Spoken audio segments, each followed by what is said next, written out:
Jayo Radha Madhava Jayo Kunja Bihari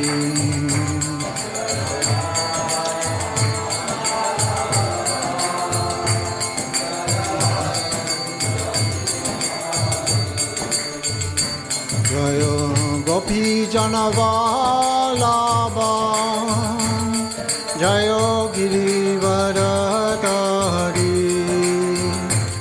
Jayo Girivaradhari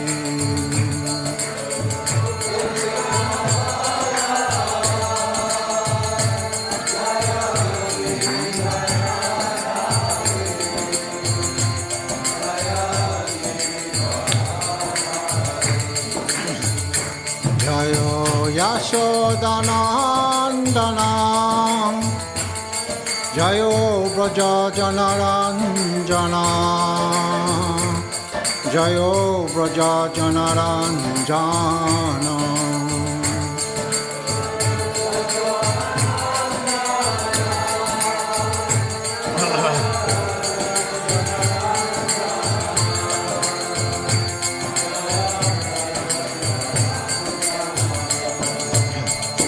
Jayo Yamuna Tiravanachari Jayo Kunja Bihari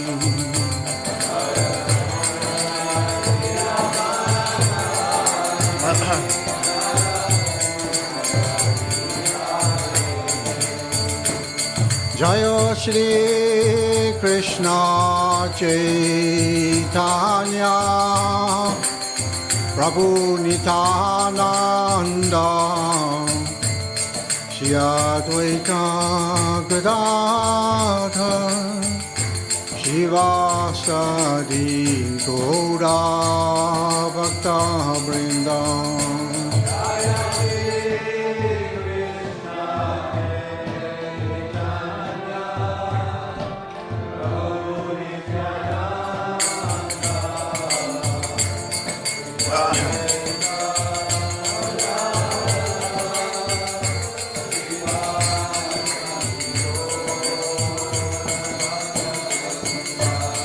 Hare Krishna, Hare Krishna, Krishna Krishna, Hare Hare, Hare Rama, Hare Rama, Rama Rama, Hare Hare.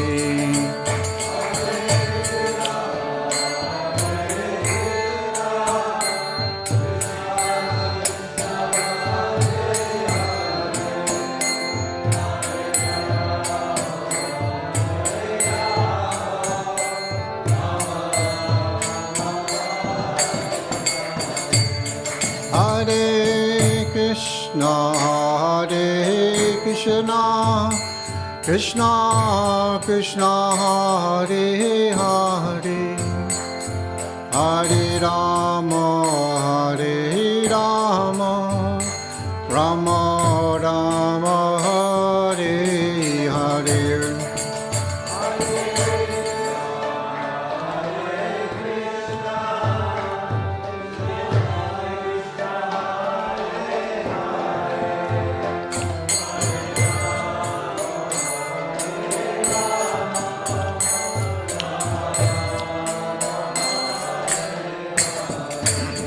Hare Krishna, Hare Krishna, Krishna Krishna, Hare Hare, Hare Rama, Hare Rama, Rama Rama, Hare Hare.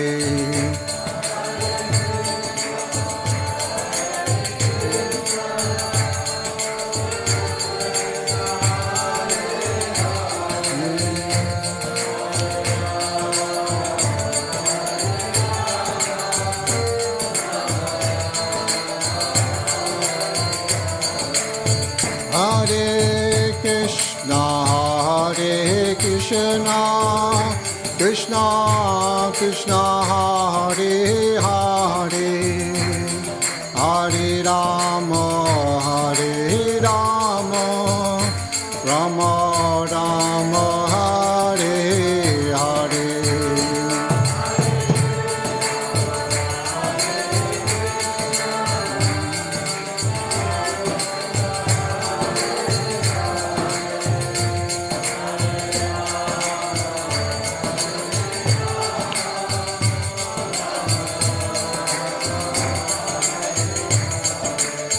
Hare Krishna Krishna Krishna Hare Hare Hare Rama Rama Rama Hare Hare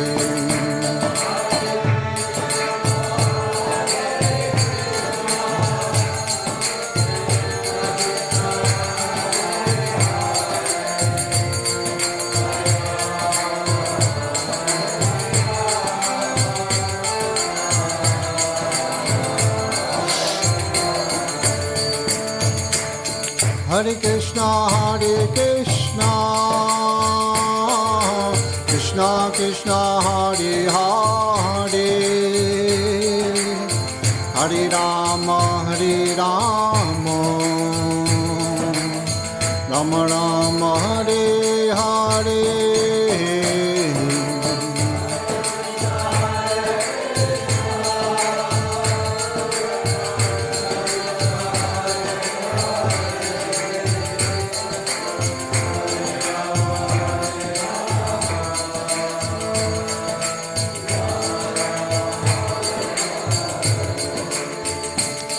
Hare Krishna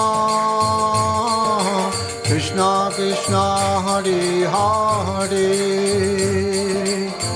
Hare Rama Rama Rama Hare Hare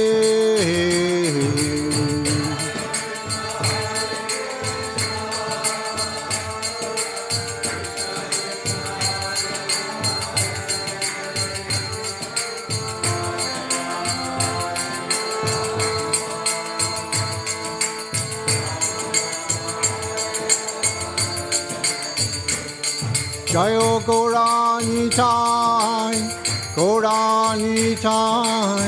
Gauranitai, Jayo Gauranitai.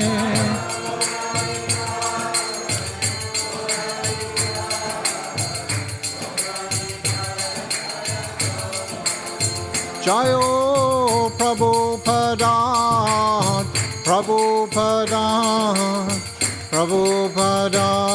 Jayo Prabhupada.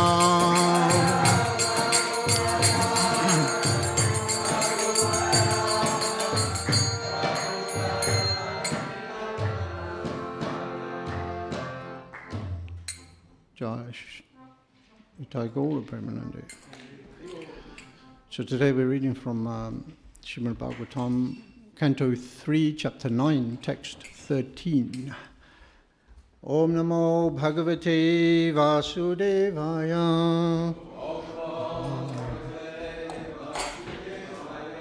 Om Namo Bhagavate Vasudevaya.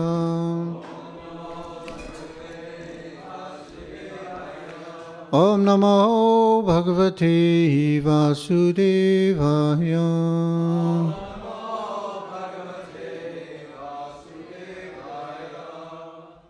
Chapter entitled Brahma's Prayers for Creative Energy.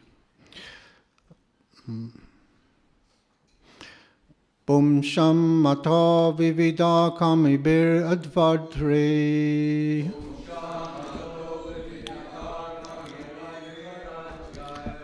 Dhane Nachagra Tapasa Parichaya Yacha.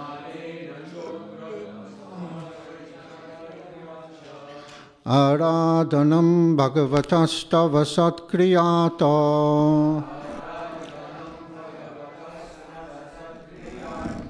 Dharmo apita kahichit mriyate nayatra.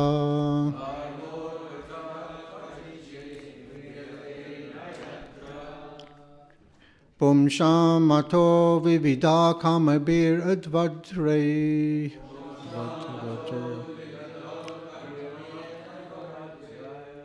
Danena chagra tapasa parichayaya cha.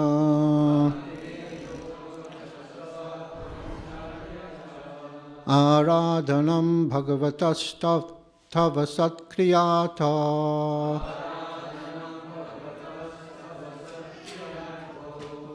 Dharma apita kahichit mriyate nayatra.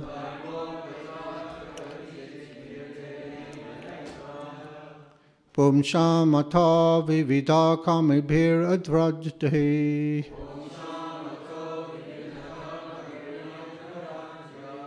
Danena chagra tapasa parichayaya cha.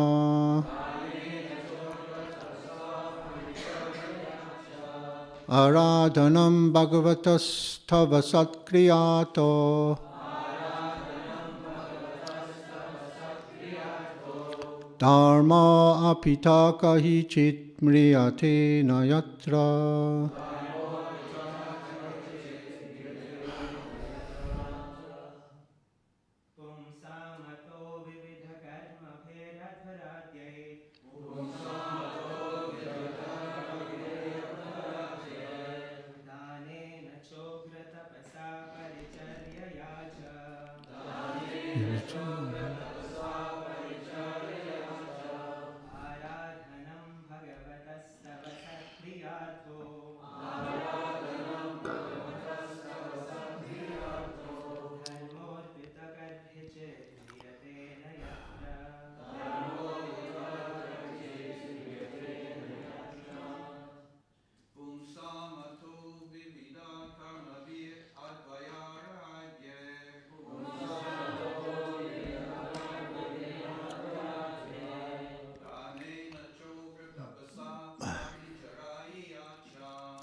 Kameyadvadhai.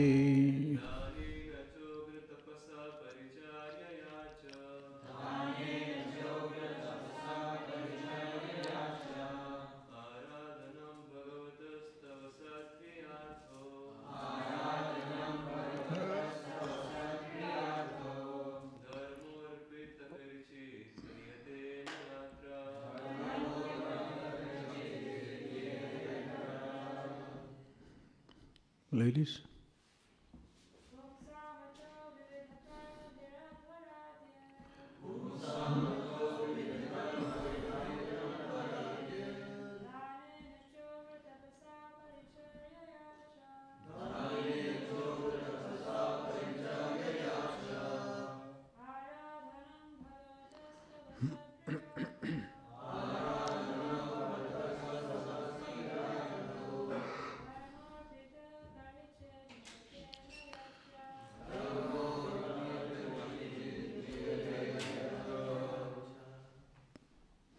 Okay, word for word. Pumsham, of the people. Ata, therefore. Vivedakamarbhi, by the various fruitive activities. Advara adhye, by performance of Vedic rituals. Danena, by charities. Cha, and. Ugra, very hard. Tapasa, austerity. Pariyachayaya, by transcendental service. Cha, also. Aradhanam, worship. Bhagavataha, of the personality of Godhead. Tava, your. Satkriya simply by pleasing your Lordship.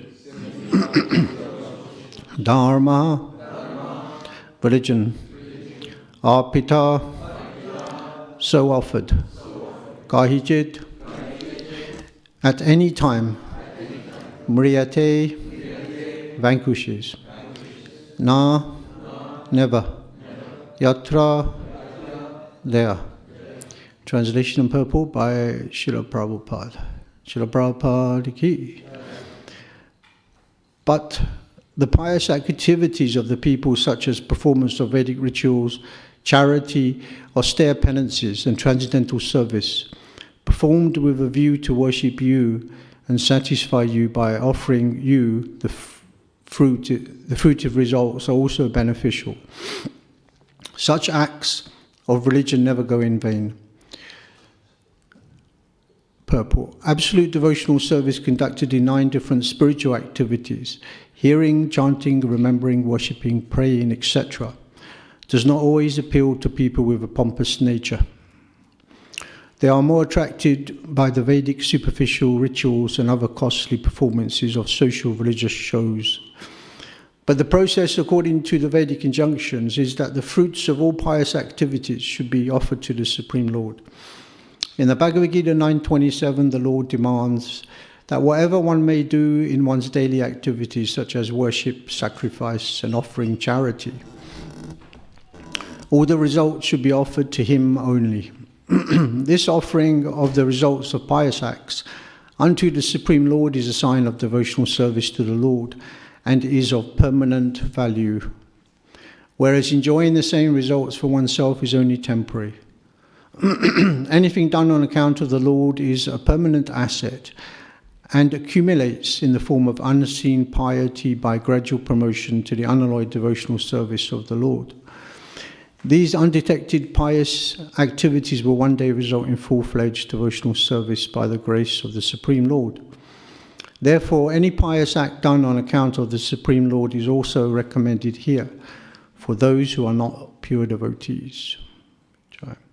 Om Jnanati Mirandasya Gananjana Shalakaya Chakshusumritam Jena Tasmai Shri Gurave Namaha Shri Chaitanya Manobhistam Stapitam Jena Bhutale Swayam Rupa Gadamayam Dadati Svapadantikam Nama Om Vishnu Padaya Krishna Basnaya Bhutale Shrimati Bhaktivedanta Swami Iti Namine Namaste Saraswati Devi Gauravani Pajarine Nivashe Sasunyavadi Pastachade Sacharine Jai Shri Krishna Chaitanya Prabhu Nityananda Shri Advaita Gadadhar Shivasati Gaura Bhakta Binda Hare Krishna Krishna Krishna Hare Hare Hare Rama Rama Rama Hare Hare Nama Vishnu Padaya Krishna Vasudaya Bhutale Shrimati Shivaram Samiti Ramini Panchakalpa Turubhyascha Kripa Sindhu Bhyevacha Patitanam Pavanibhyo Vaishnavebhyo Namo Namaha.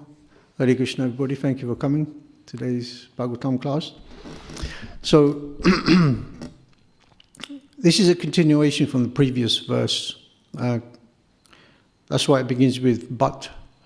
When something begins with but, it's a continuation. So, can we read the previous verse? You want to put it up on the board? I think Govinda gave class on that one. On our Bhaktisiddhanta Parents' Day. So I'll just read it quickly. My Lord, you are not very much satisfied by the worship of the demigods who arrange for your worship by very pompously, with various paraphernalia, but who are full of material hankerings. You are situated in everyone's heart as a super soul, just to show your causeless mercy. And you are the eternal well-wisher, but you are unavailable for the non-devotee. So it's describing that there are 3 categories of people. The first one is like the demigods. They are worshipping Krishna, but their main aim is sense gratification.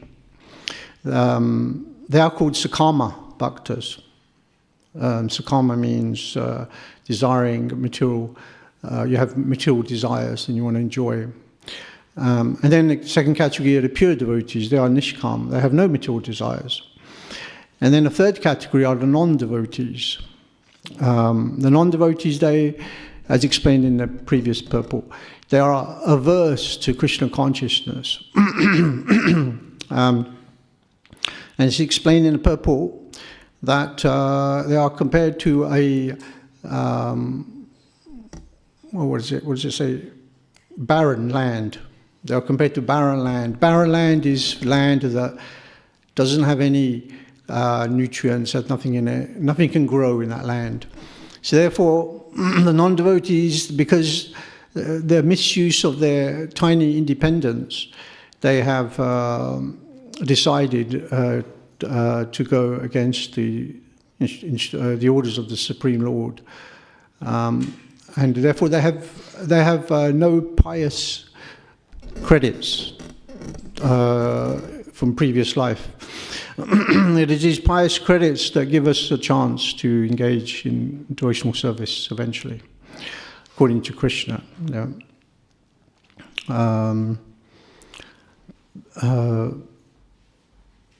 So the demigods are only worshipping Krishna because they are interested in something in return. Just like the demigods, they usually go to Krishna when they're being attacked by the demons. And then they have to go on the shore of the causal ocean. They cannot see Krishna directly. They're not qualified to speak to Krishna or see him directly. Lord Brahma has to, on their behalf, he has to pray to the Lord to help them. So this is the situation of a Sakama devotee.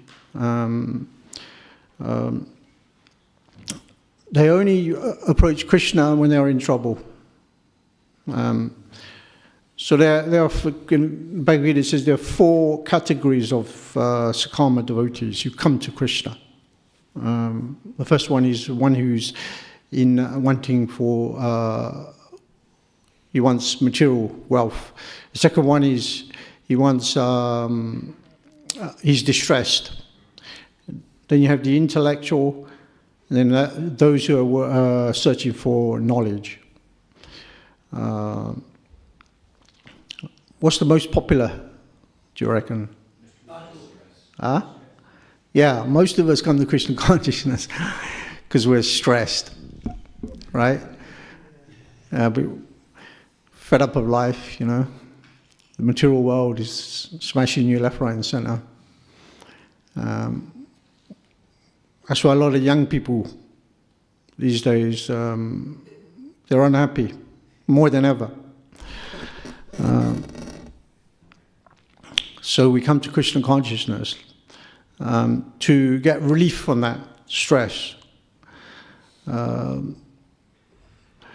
But we're meant to slowly elevate ourselves and not stay on that level of wanting something from Krishna. At the beginning, it's okay. It's better to come to Krishna if you want something. It's better to pray to Krishna for it than praying to a demigod.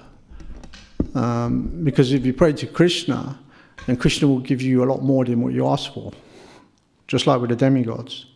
And what is it he's giving, which is a lot more, not just material things, he's giving us the ability to become free from the anxiety of this material world. And at the same time, he also fulfills our material desires. But he will only fulfill the devotee's material desires to the extent it will not interfere with his spiritual progress. Like that. So generally people these days, they're not so much interested in taking up spiritual life. They're not so much interested in following the rules and regulations of Vaidhi Bhakti. They're more interested in doing some sort of worship with pomp, showing off their wealth, etc., like the demigods are. Because they're attached to prestige and honor. things like this. Just like at the moment, at the moment is Kumbh Mela, and everyone's so interested in going to Kumbh Mela. Millions and millions of people. I haven't been there, and to be honest with you, I don't really have a desire to want to go there. But everyone's going, and even sometimes devotees, I speak to them and they say, "Oh, I'm going to Kumbh Mela." And I ask them, I say, "Why are you going to Kumbh Mela?" And they're kind of like a bit stuck what to say. And they're like, "Well, going to bathe in the Ganges." And they say, "Well, why are you bathing in the Ganges?" And they say, "Oh, well, it's the only one reason people bathe in the Ganges is to get rid of your sins, right?" Yeah. So, why do you want to get rid of your sins? And like, yeah. So many people, millions of people are going now to Kumbh Mela. And they say this is the best, this is the most important one, it's the best one. But they said that 5 years ago, that was the best. And then the one 5 years before that was the best. 11, 11 years. Was it 11? Yeah. Okay, 11 years, 12, 11 years, whatever. Each one is the best one, so we have to go there. We have to go. Actually, this is a trick. It's a trick to get people to go to Kumbh Mela. And when they get there, they get the association of the sadhus. That's the main reason. It is not necessarily to bathe in the Ganges. This is a pious activity, especially if the result is to get rid of your sins, so you can attain a higher destination in your next life, maybe become a demigod or something. So Srila Prabhupada said that the yogis are traveling throughout the universe in the stream of the Ganges, through the stream of the Ganges, and they come to Prayag, the Kumbh Mela, and they come out of the Ganges, they are like that. But to come in contact with one of those yogis is going to be quite rare, seeing that there's like millions and millions and millions of people there, and a lot of them are not really bona fide. But even if you did see a bona fide yogi, he probably wouldn't preach to you because he'll be so absorbed in meditation and Brahman. So really, the only people that preach at Kumbh Mela are the Gaudiya Vaishnavas. Like you can see, we have so many devotees going there. They have a huge camp set up, and they're distributing thousands of plates of prasadam and distributing books and giving lectures and kirtan. So really, that is the main reason all these millions and millions of people go. And that is the most benefit they can get. And I say to devotees, actually, if you go out on Sankirtan, on Oxford Street or Watford High Street, you'll get more benefit than if you go to Kumbh Mela and bathe. Because, first of all, you save a lot of money. And secondly, you'll save a lot of trouble. But, huh? You see, £3. Yeah. Because that is not the process in this age. The process in this age, we all know what it is. Yugadharma, Harinam, Sankirtan. That is the most direct method of attaining benefit, spiritual benefit. Yeah. So this kind of worship by the demigods is not pleasing Krishna so much. He's not so much pleased. That's what he says in the previous verse. But in this verse he says, okay, I'll even accept their worship. They're worshipping I'll accept their sacrifice, I'll accept their penance and charity and austerity, whatever you do it for me, I'll accept it. So now he's saying, okay, I'll accept the Karma Bhaktas worship also. Yeah. There's a nice verse in the Srimad Bhagavatam. I'm going to read it out. Yeah, it says, even if one distributes 10 million cows in charity during an eclipse of the sun, lives at the confluence of the Ganges and Yamuna for millions of years, or gives a mountain of gold in sacrifice to the Brahmanas, he does not earn a 100th part of a merit derived from chanting Hare Krishna. In other words, one who accepts the chanting of Hare Krishna to be some kind of pious activity is completely misled. Of course, it is pious, but the real fact is that Krishna and his name, being transcendental, are far above all mundane pious activity. Pious activities on the material platform, but chanting the holy name of Krishna is completely on the spiritual platform. Therefore, although Pasandis do not understand this pious activity, they can never compare to the chanting of the holy name.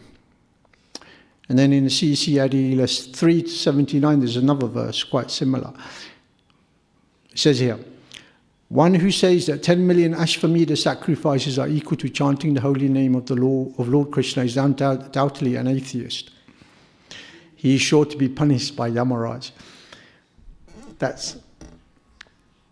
and then Prabhupada talks about the list of 10 offences and is saying, the 8th offence, Dharma Vrata Tyag Hutagi Sarva Subha Kriya Samyamapi Pramada.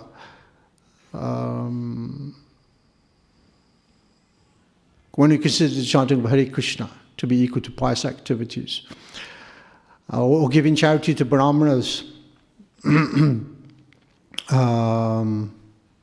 that's the biggest offence, actually. So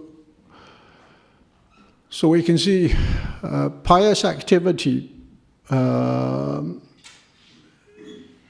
is of different categories. There's pious activity which awakens one's dormant love for Krishna, and that is called Bhakti Anmukhi Sukriti. And then there's pious activity which bestows material opulence, so that's Bhoganmukhi Sukriti. And then there's pious activity which enables the living entity to merge into the impersonal existence of the Supreme Lord, and that is called Mokshanmukhi Sukriti. And Srila Bhaktivinoda Thakur says that the later ones are not really fortunate, even though pious activity is considered fortunate. The only one which is really fortunate is Bhakti Anmukhi Sukriti. Because the others are temporary, and that will diminish on the demise of this material body. We may take it in our next life, but that will also eventually diminish when those pious credits are over. Yeah. So pious activity of the material platform is like when one helps the poor or gives charity to cancer patients, or opens hospitals, things like that. And one obviously gets benefit for that. In their next life, they may take birth in a rich family because they've done so much pious activity in their previous lives. But that is all temporary. The most important pious activity is giving Krishna consciousness, chanting the holy name, like that. Just like when we go out on Sankirtan, Kali Yuga, people have no qualification. They have no pious credit from their previous lives at all. So when we go out, we become their pious credit, right? Just like in the previous verse, it said that Krishna, the non-devotees, they're completely averse to Krishna consciousness. And Krishna doesn't help them in the sense that directly he doesn't help them, indirectly he does. And then Krishna says, Sarvadharma prityaja mamikam saranam vraja aham tvam sarva papebhyo mokshashyama suchaha. He says, Abandon all religions and simply surrender to me. He's talking about abandon all pious activity, charity, all that. Abandon all that. Just give all that to me. But in Kali Yuga, who wants to surrender to Krishna? You have to be very pious if you want to surrender to Krishna, right? So Lord Chaitanya, he doesn't take that into consideration. He doesn't say Sarvadharma Prityaja. He says, if you simply chant Hare Krishna, then I will bestow everything on you, right? When Lord Chaitanya was walking through South India, on the roads there, and he was walking through the villages, all the people were coming out of their houses and out of the village, and they were approaching Lord Chaitanya. And just by seeing Lord Chaitanya, just by hearing him chanting, they immediately reawakened their dormant love of God, Krishna consciousness. And some of them developed prema immediately. So this movement is Lord Chaitanya's prema. And the devotees who are going out preaching, they're actually giving that prema, or giving people an opportunity to once in their lifetime eventually achieve that. Sankirtan devotees are expert actually of engaging people. If someone doesn't want a book, then you ask them to give a donation, right? That's a standard, isn't it? Right? Can you give a donation to help us out? And then if they don't want to give a donation, they don't want to take a book, they don't want to give a donation, then what do you say? What do you say? A cookie. Yeah, if say you haven't got prasadam, you can get them to chant. Right? The Scottish devotees have Gauranga tattooed on their forearms, right? So say, can you say Gauranga? So the people say Gauranga. So somehow the devotees are expert at engaging people, and that little bit of bhakti ammukhi sakriti that they're performing will eventually sprout into fully fledged devotional service like that. I remember once we were traveling on Sankirtan, and I think it was a summer marathon, and we had this big Tolbert van. It was a heavy van, and the devotee that was driving the van, he was a bit spaced out, and somehow he put his foot on the accelerator, and it went up a ramp, and all the four wheels of the van were in the air, and we ended up on a grass verge. And because it had been raining for a week non-stop, everything was like soggy, so the van just started to sink. So the van started to sink into the ground, and the more we tried to accelerate, the more it was sinking. So I got out of the van. It was in a housing area. So I was thinking, okay, let me knock on someone's door. At least we can ask to use their phone. This was before mobile phones were invented. Life before mobile phones, eh? How did we live? Anyway, so I knocked. The first person's door I knocked on, I said, we're traveling monks. That's the first line you always use, isn't it? We're traveling monks, and our van is stuck in the mud over there. Can we use your phone? And he said, wait a minute. And then he grabbed a shovel, and he just ran out of his house, and he said, where's the van? I said, it's just over there. And then he started digging, and I was just like shocked. I was thinking, wow, this is amazing. And even he was on his knees in the mud digging the van out. I didn't even ask him.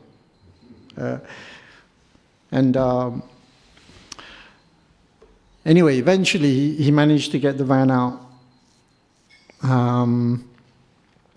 So at the end, I was thinking, okay, we've got to give him something. Let's give him a book. At that time, we were distributing the second canto of Srimad Bhagavatam. Was the second one? Was it 2-1? And it had a beautiful picture of Radha Londonishwar at the front. And I said, we want to give you this as a gift. And then we gave him some prasadam. We gave him some banana bread. And he said, I have the first canto already.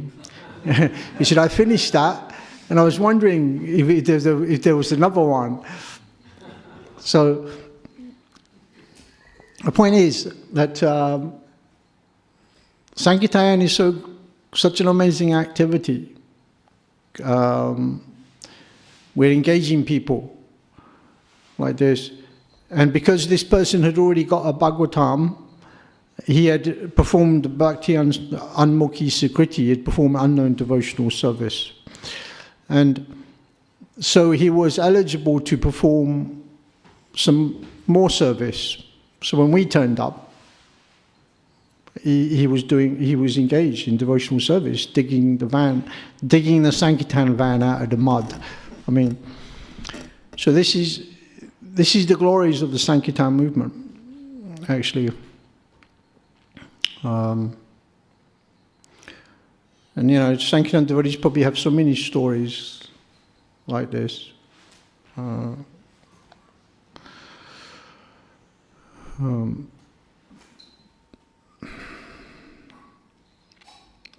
Once I was distributing books, and there was one girl, gave her a book, and she turned it back over. She said, I know that. She said, I know that man. Pointed to Prabhupada. She said, I dreamt of him recently. So I knew that she had probably already received the book.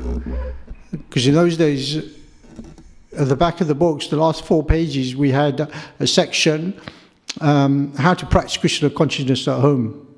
Everything from how to chant Hare Krishna, how to set up an altar, how to offer your food. So people were doing this. They'd send off for paraphernalia, pictures, and they'd be practicing Krishna consciousness at home. So this girl said, I dreamt of this person. And then she said he was very tall. Prabhupada wasn't tall. But I could see that Prabhupada, in her dream, was presenting himself as tall. He was showing her his potency. And then she said he touched me like this. Yeah, like a grandfather touches. Prabhupada's given his mercy to this girl. And she's never been to a temple. She's never really spoken to any devotees. She just received the book. And here she is getting mercy. So, this movement is people's Sukriti. Even like in Kali Yuga, they have no qualification. Zero qualification. The demigods have so much. Otherwise, why would they be in that position?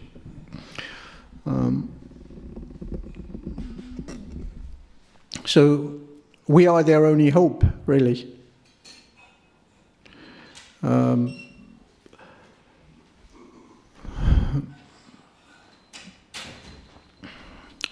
So Krishna, he wants us to move up. He wants us to advance in spiritual life. Yeah. So therefore, we shouldn't think that Krishna consciousness is a pious activity. Of course, it is the highest pious activity, but it's not pious in the sense that it's there to fulfill my material desires. It's pious because it's there to eventually free us from material desires. Shrimvatam svakata Krishna punya shravana kirtana ridi antasto hi bhadrani vitanoti satam. Krishna, he destroys the desire for material enjoyment from the heart of the faithful devotee who has developed an urge to hear his messages, which are themselves virtuous when properly heard and chanted. So the point is, the devotee develops a higher taste, and then you're no longer interested in fulfilling your material desires. And Krishna, he's not so, like it's explained in the verse, he's not so interested in accepting worship from sakama motivation, like the demigods. Krishna was in the forest with his friends, and they were eating prasadam. Krishna was taking prasadam off the plates of his friends and eating it, and his friends were doing the same. They were taking prasadam from Krishna's plate and eating it, like that. These are spontaneous bhaktas. They're serving Krishna like this. So when Krishna was finished, he had some betel nut, and he was walking through the forest, and he came across a huge banyan tree. And under the banyan tree, the demigods were waiting for Krishna. So Lord Shiva, he asked Krishna, he said, Krishna, he said, the demigods want to worship you. Is it okay? So Krishna says, yeah, all right, whatever. So then they're worshipping Krishna with all this pomp, with all this, Brahmins chanting these mantras and really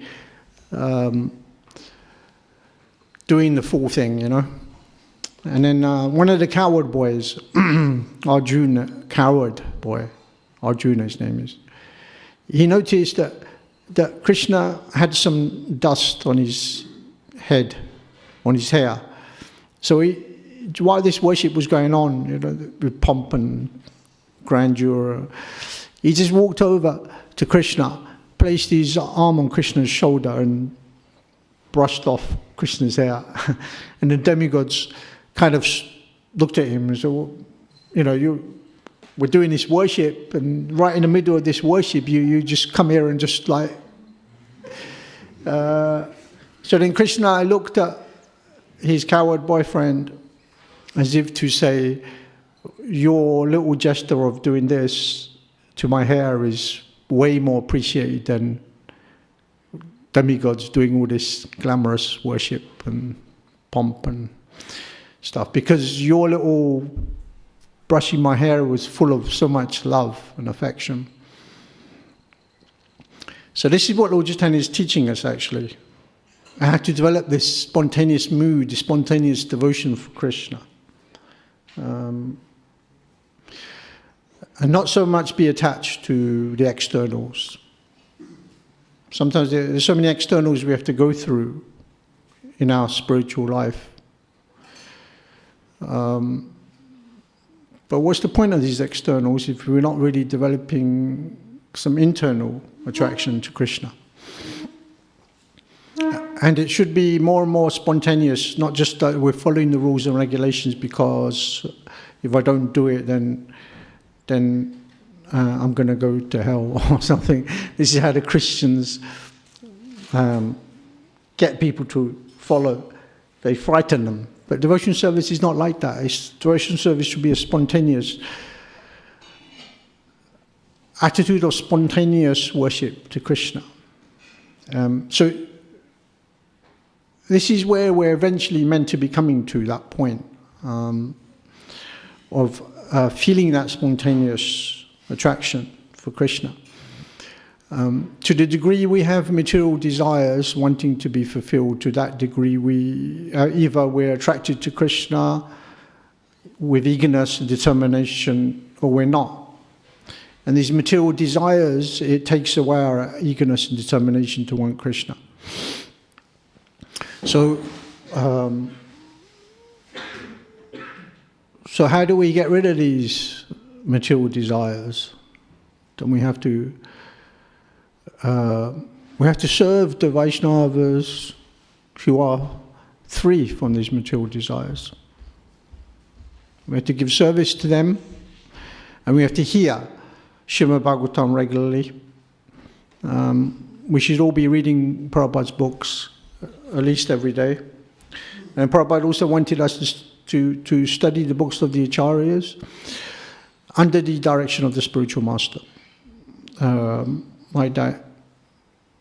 And then this way, devotional service, it becomes a very pleasant affair of the heart, rather than something like, oh dear, I've still got 8 rounds to chant, kind of thing. Like this.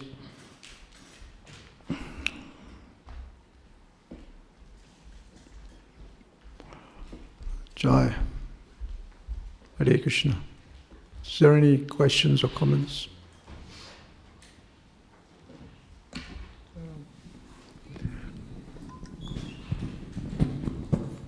Hare Krishna. Thank you so much, Rudy, for your presentation. So many points. One small confusion regarding that point of bathing in Ganges. So what I see is that there are 2 schools of thoughts which really confuse me. So one school of thought is that we should not go all the way from London to Mahakumbh because it will be niyamagraha. All the result can be achieved simply by doing devotional service, etc. But the other school of thought is this is escapist mentality. Why? Because even if we take a dip in Ganges simply for the sake of getting free from sins, becoming free from sins helps us chanting Hare Krishna in a better way or serving in a better way. If we are purified, we can serve Krishna in a better way. And secondly, that Mother Ganges is a Vaishnavi. So there are several verses glorifying Mother Ganges, Ganga, Taranga, Ramani, like that. And Kolavicha Sridhar also, he used to spend 50% of his income solely for the service of Mother Ganges, because his idea was that he wanted to do some Vaishnav Seva. And what to talk of others, our own Srila Prabhupada went to Kumbh to take bath in January 1977. So what should we do basically? Yeah. So bathing in the Ganges gets rid of our accumulated sin. But Krishna consciousness is not a process we engage in to get rid of our sin. Chanting Hare Krishna, what is the goal of chanting Hare Krishna?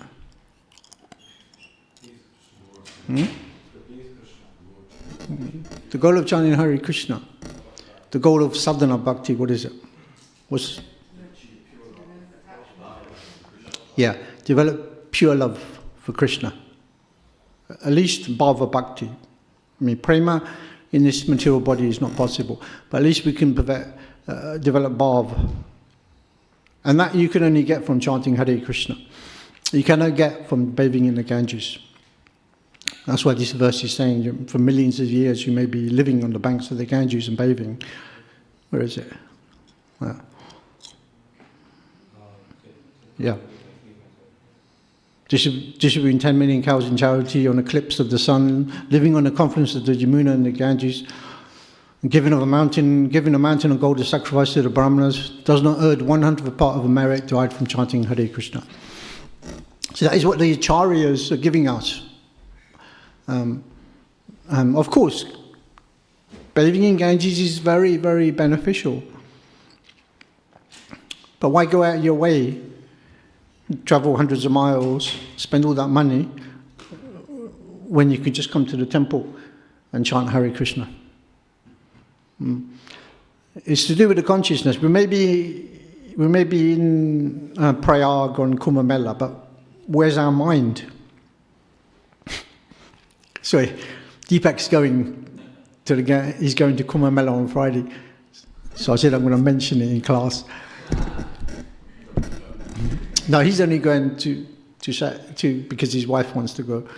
But he's a real fanatical devotee for going out on Harinam. I mean, he organises the Harinams and everything. So he knows what's right. Bathing in the Ganges will not give you love of God. Does that answer your question? Yes.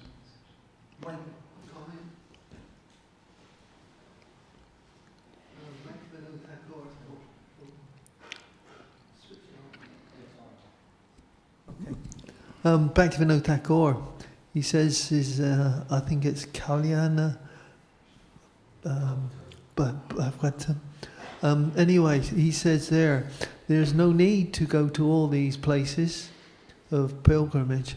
He says, actually, a place of pilgrimage is where devotional service is being performed anywhere in the world, whether it be in your house or your service. It's you don't have to, but also the tapasya. Akinchana Prabhu, remember Akinchana Prabhu? My cousin. Amazing devotee, yeah. And he said to me, the one thing you should know, that when you go there, this person, they appear to be doing nonsense. But actually inside, and I've seen them, and I can think of one particular devotee, his devotion, his commitment, and his giving up smoking, but he can't give it up. But his devotion is amazing. His tapasya that he goes through.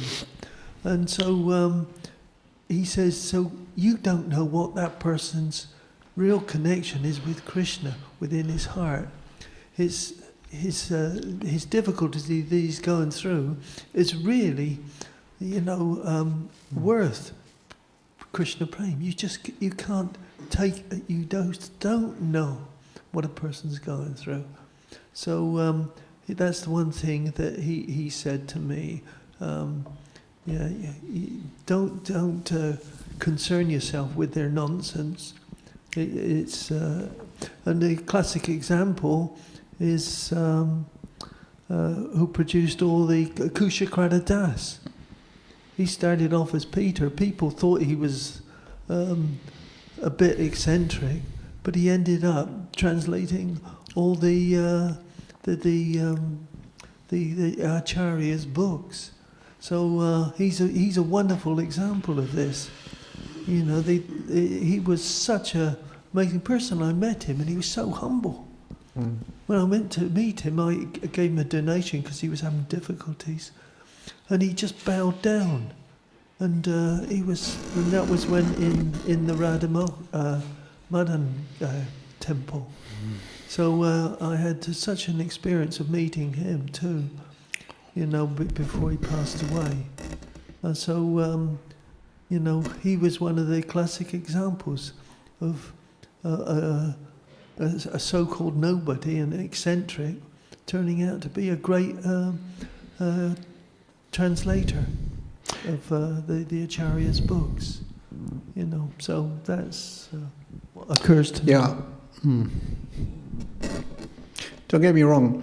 It's not that we shouldn't go to holy places. Yeah.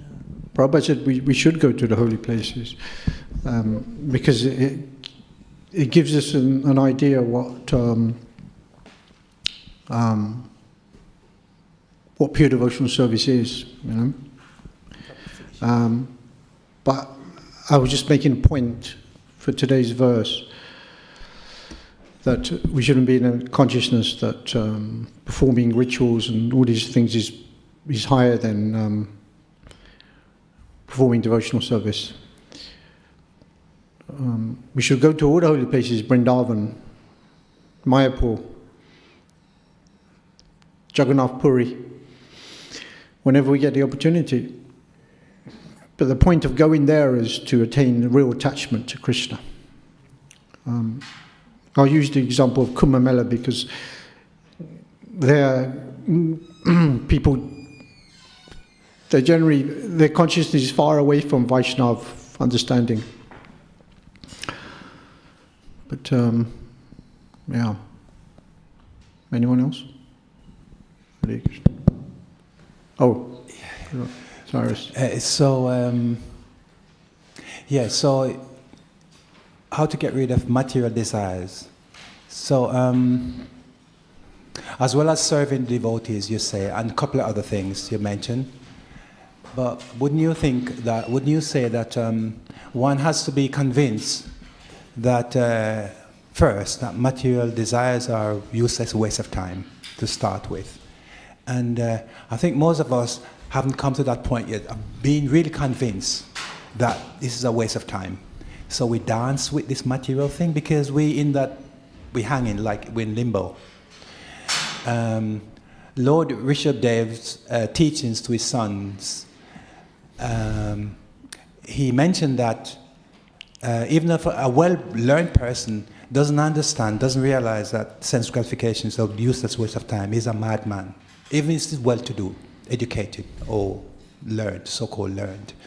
But so I think that's our condition at the moment. That some of us, we haven't, intellectually at least, haven't accepted or convinced that this is a waste of time. So it's not an intellectual process. Yeah. You will never intellectually come to that realization. But doesn't that go hand in hand with serving? But you have to understand it first for yourself. You have to be convinced, no? No. Transcendental knowledge is received on a spiritual platform. It's not something on an intellectual platform. It's not something you read. Then you can understand on an intellectual platform if you're just reading. But if you're not engaging in service, Prabhupada said, inquiry, you have to inquire from the devotee about spiritual life. But Prabhupada said, inquiry without service is fruitless. Which means by engaging in service, one becomes purified. He's purifying the senses. It's the senses which we want to enjoy this material world with, right? So you cannot understand spiritual knowledge with blunt, contaminated senses. So therefore, Sarvapadi Vinayam Muktam Tat Paritavena Nimalam Rishikena Rishikesa Sevanam Bhakti Uchite. Only by engaging the senses in the service of Rishikesha, the master of the senses, can we understand. Two things happen. We become free from upadis, designations, and the second thing is that our senses become purified. And only then will transcendental knowledge be digested properly. So you may think, you may try to understand on an intellectual platform, but you will never come to the conclusion, real conclusion of pure devotional service like that. It's service to the Vaishnavas, to the spiritual master, with humility and eagerness. And only then the spiritual master will impart knowledge. And because you have purified your senses to a degree by engaging in service, then you're able to digest that knowledge, otherwise you cannot digest it. It stays on the intellectual platform.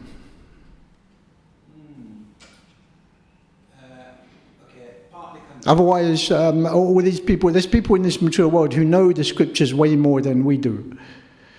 There's Brahmins, there's intellectuals, even Western intellectuals. The Germans in the Second World War were better Sanskrit scholars than the Indians even. Right? So intellectually they were way above. But did they have bhakti for Krishna, devotion? The reason I raise this point, that's a good line you're coming from. The reason I raise this point is because I was convinced about coming to this path or get onto this path. I was convinced without even being preached to or served or anything. So it was a long journey for me, but it started with me making a decision that I'm going to be here. Something's not right with this path, this material thing. Externally, at least, it's not out there, so it has to be somewhere else. So I started to look inward through meditation, connected with nature, and that eventually led me to this point of devotional service, which I must admit, in the beginning I was a little bit adverse to it because I think, devotional service, what is this? But it grows on me. It's growing. So, but initially, that's how I came. No one preached to me. Yeah. I didn't see a soul. For me, it was like, something's not quite right here. It's not external. I can't chase this illusion like everyone else. There has to be something else for me, another path. And then I connected with inner person. So. But you've got a long way to go. Or maybe millions of miles to go. Yeah, we have. So you came to that conclusion on your own, that there's something higher than just material enjoyment. So now you have to come to the understanding that the only way to understand spiritual knowledge, real knowledge, is to really just hear and chant and serve the Vaishnavas. Right? Okay.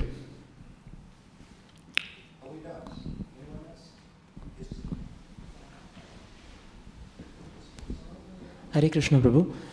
Just wanted to understand what, so like chanting and everything that we do generally seems a bit regulated, like 4 regulative principles, chanting. What is spontaneous devotional service?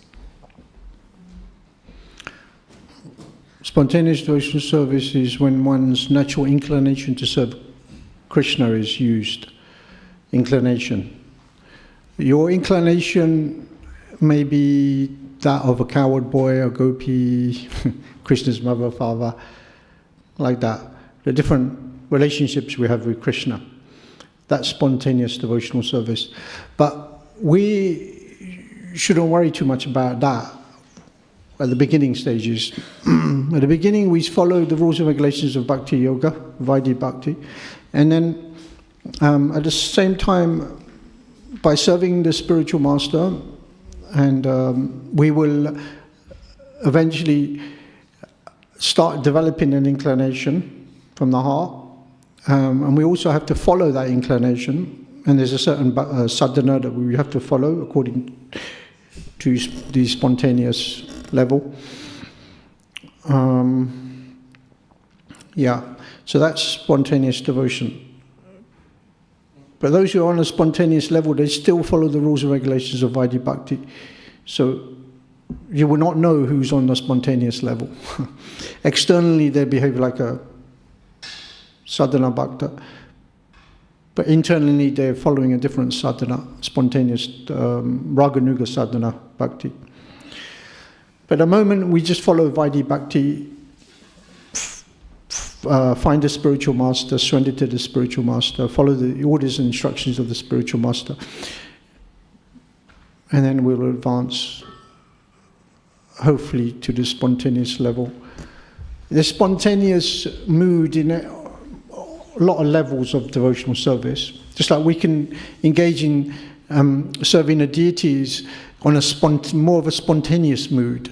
When you're in the kitchen cooking for Krishna, there's a certain standard you cook, right? For breakfast, it's halava, halava, sabji, puris, and fruit, right? But then you can be a bit more spontaneous. You can think, well, I want to cook some more. I feel like cooking some apple pie for Krishna, or some, baking some biscuits for Krishna. Just like on Friday. The offering on Friday is amazing. So many preps. They don't have to. They can just do the standard and say, okay, I've done that. But that's spontaneous. Of course, they're not on the spontaneous platform. Spontaneous platform really comes at a point of a Shakti, real attachment. But still, we can still start developing that mood at any stage in our devotional life. When you're dressing, or if you're going out preaching, you can really go out of your way to facilitate people like that. You can be more spontaneous. Yeah. Hare Krishna. Gyantaraj Srimad Bhagavatam ki.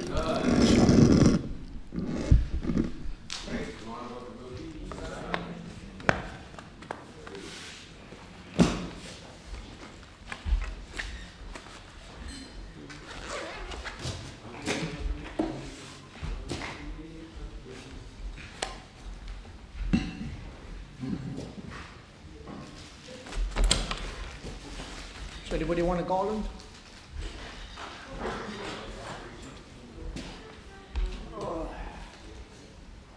Do you want?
Jai Hind.